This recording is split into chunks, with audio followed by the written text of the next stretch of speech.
So it's no secret that motivation is an extremely important factor for our short and long-term success in really anything, but especially health and fitness is something people struggle with every day. Now, what I'm going to do in this video is I'm going to walk you through a process that I use to really make sure that on an everyday basis you can get yourself motivated and get started, and that you have some sort of long-term vision to really keep you motivated in the long run. Now, your initial goal, really important, your initial goal is to bridge the next 12 weeks. So over the next 12 weeks, you have to have some things in place to really overcome the obstacles. You know, when we first start an exercise program, or we first start anything for that matter, we're already highly motivated. That's what got you, to this video series or whatever it is that you're doing. Where people aren't prepared is they're not prepared for the obstacles. And you have to be, right from the get-go, prepared to deal with, especially the things that you can identify with where you've veered off in the past. Now, there's some really common obstacles that people struggle with on an everyday basis. And the answers to the survey that I put out the other day, just before doing this, one of them was commented on having the right amount of time in a busy schedule. And, we all have busy schedules. I have 3 kids and 2 jobs, and I try and do this stuff as much as I can to help people out. And so, we all understand what busy schedules are like. And the other thing that was actually mentioned was patience. So one of the big obstacles is patience for results. So you want to see the changes as you're going along. Now, you have to prepare yourself for, especially when it comes to the time factor, for being able to psychologically get over some of the things that life is just going to throw at you. I mean, of course, you can't be prepared for everything, but what you can do is have a system in place to make sure that, if life just gets in the way one day or one afternoon and you just couldn't get to what you were doing, to get yourself back on track. So I already mentioned before in the emails that went out to you about my motto. So you don't have to train every day, but you do have to train today. And the philosophy behind that, as I had pointed out before, is when you say to yourself that you don't have to train every day, you're talking about the past. So if you got railroaded yesterday and you just didn't get to the things that you wanted to do, you got to forget about it. Every day when I work with clients and they come in as, I didn't do this. And one of the overwhelming things that I see in clients that really is an obstacle for them is the guilt of not getting to doing the things that they wanted to do. And it's guilt, especially if they're working with me. There's a high expectation from me that if we're going to work together, that you got to be accountable for yourself and get your stuff done. But they also feel guilty for themselves. They feel like they're letting themselves down. What I can tell you for sure is that whatever happened in the past doesn't matter, because the only thing that we control is happening right now, right? So that's why we say, continue on by saying, but I do have to train today. And why I encourage you to say this first thing in the morning is because no matter what happened yesterday, you're going to start the day right. You're going to start the day with the image in mind that you're going to get your stuff done. Have a look at your schedule. You say the motto to yourself and have a look at your schedule and schedule it in. And that, of course, takes prioritization. Now, when we talk about not having enough time, busy schedules and things to do, well, I can tell you for sure, again, another thing I can tell you for sure is that the highest priority, and you've heard this before, but it's absolutely, definitely true, and we'll get into a little bit more detail of why it's important, but the highest priority has to be yourself, right? You have to find time to do it. And before you schedule other things, before you start filling your schedule with all the other things you have to do, you got to start putting into your schedule on a regular basis when you're going to get to your fitness program and do all the things that you need to do. So starting with the motto is a great place to start first thing in the morning. Then I use a lot of different techniques, with my clients, and over the years, I've developed lots of different things to be able to identify where people are coming up with their obstacles. And, I don't have the time in this video, unfortunately, to go through everything that, the whole system that I use. It's something that I highlight in the work groups, the mentoring program that I run for sort of the next step up of clients that get into the program. But I'm going to extract a little bit of the information out of there and just give that to you today to really make sure that you have the right priorities in mind. And one of the tools that I use to help people really get engaged and keep that priority in mind all the time is a thing called purpose. Of course, you've heard of purpose, and so doing something in the service of something bigger than yourself. That's really the definition of purpose. Now, some people, when I mention this from a health and fitness point of view, say, well, I'm doing health and fitness for myself. And my first reaction to that is, really? I mean, obviously you're doing health and fitness for yourself, but I'm not sure I've ever come across anybody who doesn't have people in their lives that they could influence, people in their lives who really could gain from the lessons that you're teaching, or people in their lives like kids who look up to you, or maybe it's nieces and nephews who see the things that you do and by default really try and model what their behavior is after you. So when it comes to purpose, one of the things that I try and really bring across to my clients is I want you to think that, or remember at least, that every day that you do exercise and you go to the gym, and don't keep it a secret. I mean, you're not going to run around advertising it, but certainly for your family members and stuff like that, it's, that consistency of going to it, and even maybe when you show that, I really don't want to do it today, but you know what, I'm going to do it. What that's doing and how I apply that is to the philosophy of purpose is the people around you are being affected, even if it's quietly, they don't say anything, but especially kids, So one of the things that's happening with one of my sons is 2 years old, and lately he's just been running around. I like to do home renos. It's one of the things that I do, and he is absolutely, because he sees me do all of this stuff all the time, he's absolutely obsessed with tools. And every time I pull a screwdriver out to go and do a little bit of work, he's there and he wants to help and he wants to do this, and he's really getting into modeling his behavior after that. It's one of the things that really attracts him is working with this sort of stuff and seeing the tangible things that I'm getting done. Well, in talking with all my kids over time, and because my training facility is at my house, and I come into here, and I let the kids in here, and I do my training, even if weeks or months will go by, and they don't say anything. It's every once in a while I'll hear a comment from them or something, how and one of the biggest examples is, so if they recognize at some point, my 4-year-old son would recognize at a point, well, how come we didn't go into the gym today?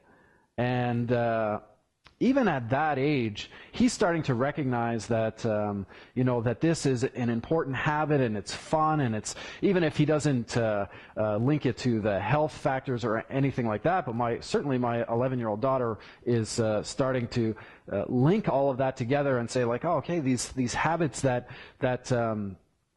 my dad's doing are really beneficial, and something that they automatically look up to us and are looking for the right things to do. So what I want you to do is every time that you really, every time you get your stuff together and maybe you're struggling, and you're just, I'm exhausted. It was a long day at work. Maybe the only time that you had to work out today was at 7 o'clock at night, and it's really just, those sometimes are the hard times for us to motivate ourselves. It's already been a long day, and you did a lot of work, and maybe the commute was really bad, all that sort of stuff.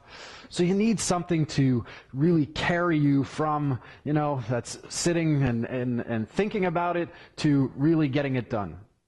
So think to yourself that every time you struggle with this and you overcome it, that you're setting an example for the people that are important in your life.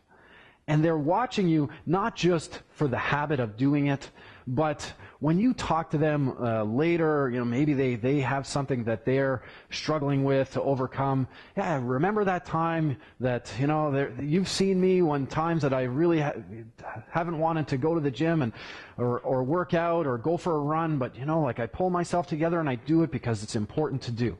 And these are the kinds of lessons, of course, that we want to bring to our kids or the people that are significant in our lives. So really, this is one of the first, the second really tangible tool is not just to think, okay, I'm working in the purpose of something bigger than myself, but actually think of that link of, okay, you know what, I'm going to get myself past this because this is going to demonstrate to the people that I care about that these things are important, whether it's overcoming obstacles or sticking to the things that you've committed to or living a healthy lifestyle. Over my career, I've had to come up with lots of different ways to motivate people. And I'm going to be honest with you, early in my career, I had the luxury of being able to work at a university and work with, certainly because I was working in the varsity sports, we're working with people that, not the whole percentage, but maybe 30 or 40% of the people that are there are highly motivated. What got them there was their motivation, their drive to do stuff. But it's certainly not 100% of the people. And it was great to work with those people that are really motivated and you can do stuff. But part of my job as a conditioning coach was to really make sure that everybody was engaged. And I found myself really struggling with the people that were really disengaged. And, I tried some things, but, there's not a lot of training for us, even right at the beginning, for getting people that are really disengaged to overcome that. And I found myself really just not wanting to work with those people. But here's what I learned. I learned that if I could really tap into people's motivation, let's say 40%, and in the general population it's more like 20% of the people, they're just going to be engaged. They're going to be like that. And these are the people we look up to and see, and wow, they run every day, and wow, how do they do that? And then, so there's that 20%. There's a 20% of the people that are going to be next to impossible to engage. But what I learned is if I can really tap into that middle 60% of people and get them engaged and teach them little things like purpose and living in the now and doing the things, which is why I came up with my motto, it's extremely rewarding. So now I'm telling you that because it's personally rewarding for me to see people go through that transformation, but it's extremely rewarding for the end person. So the person I'm trying to motivate, and if that's you, to really feel that change in yourself and get yourself through, even if it's the first week or the 4th week or the 12th week when things start to really change and get easier, on an everyday basis, if you can overcome these little obstacles, that's what's going to give you the drive to keep on going. So don't let it defeat you. And use the tools that I'm giving you today to really get yourself past that so that you can feel that pride in yourself. The last thing I'm going to talk about today, and on that same vein, is the positive outlook. So when we look at that top 20% of people, and we admire them because it seems so easy for them to get out there every day and do it. Well, first of all, we don't, we have a very small window into their lives, especially if it's just a neighbor, somebody you know closely. Even you don't see them in the times that they're sitting on the couch going, oh, I really don't feel like doing this. But certainly there's a percentage of people there that do find it easier. They do find it like, oh, they just love to get outside and do it. And what I want you to recognize in these people and start bringing out in yourself is that population of people have an extremely positive outlook.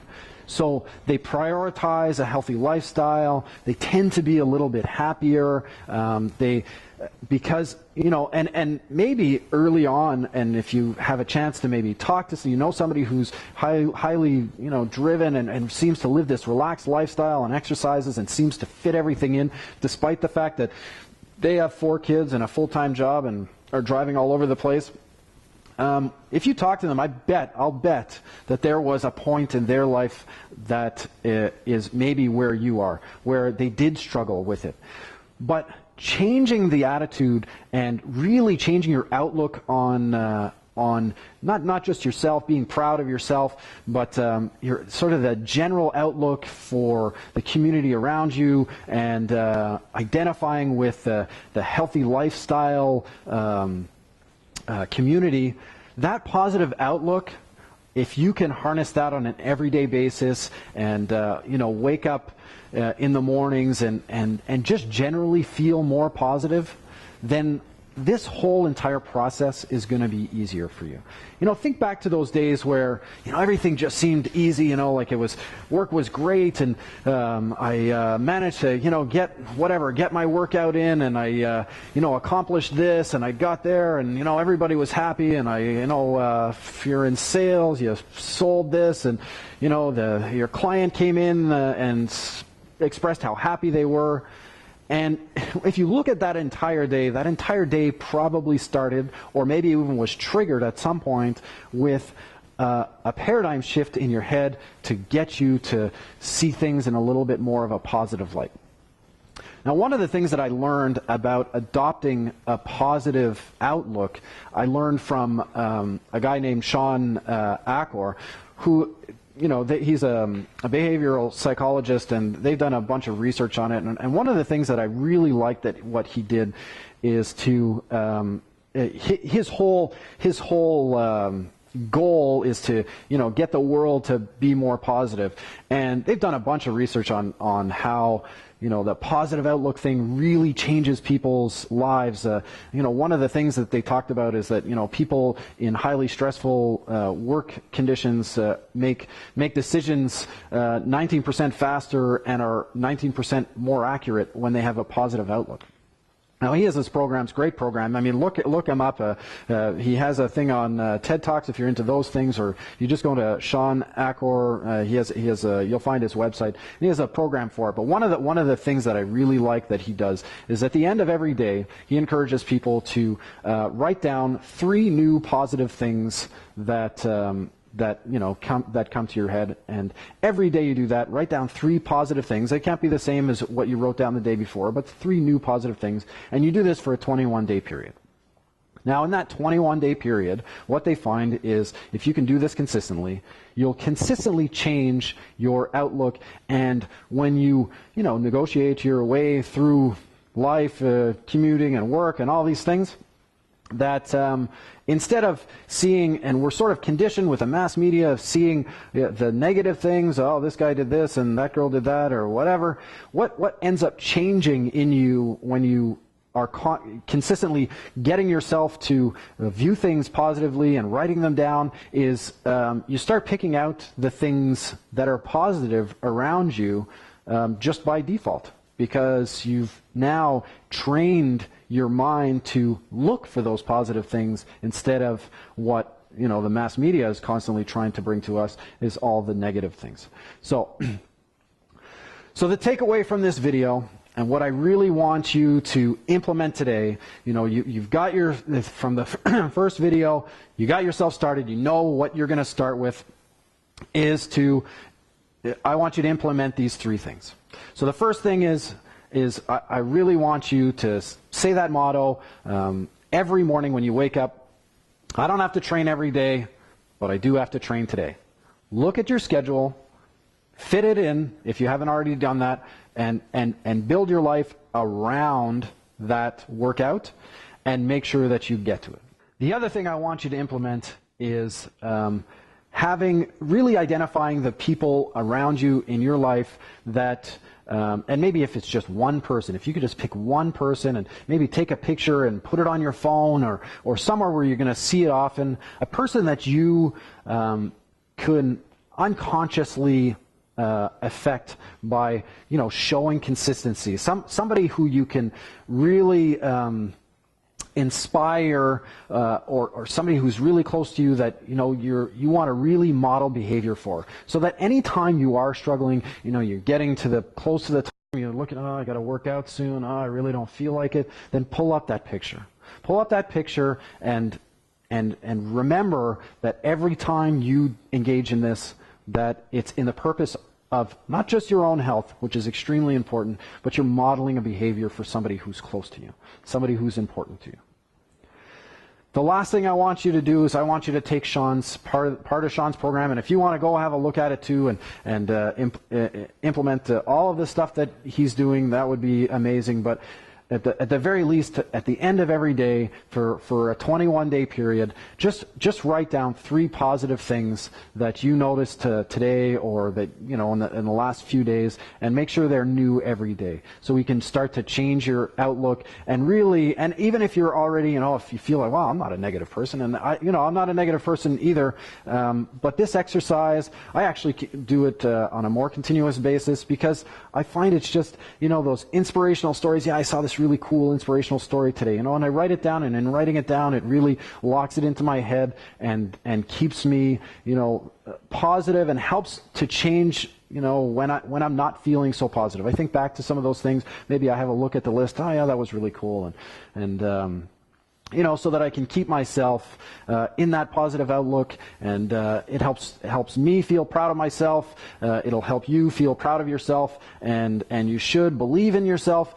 And no matter what situation you find yourself in now, the only thing that matters is today. You start today, and you start doing your stuff every day, and you're going to see that there'll be a massive change. If you just employ these 3 things, there'll be a massive change in your ability to change your lifestyle, or just to, take your lifestyle and take it to the next step, and really start enjoying exercise and sticking to it, and modeling behavior for the people that are around you. I really hope that this helped, understood the message. I love comments and feedback. If you can give me some feedback, give me an idea of what you thought, if this was helpful or wasn't helpful, and anything is great, because anything will help me to get the right information out. And what I'm going to talk about in the next video is I'm going to talk about how to really build a base, the exercises, so strength training or workout exercises that you really can't skip. And I really want you to pay attention to your email when this video comes out, because certainly in my career over many years and working with thousands of clients, there's some of the problems that, and especially because today we're talking about obstacles, things that are going to veer you off your path. Injuries and pain is another one, and if you really make sure that you don't skip these steps that I'm going to talk about in the next video, you really make sure that you start from the ground and build yourself up. And that's even if you've already been in an exercise program and you like the stuff that you do. What I've seen a lot in my career is when these very easy to implement steps get skipped, that's when people come to me later with shoulder tendonitis or problems that emerge that they didn't even know what happened. So keep your eye on your email, and we'll get that video out to you as quickly as I can. And again, if you can leave comments and go to the Facebook page, I always like likes, and let me know what you think, and I will see you in the next video.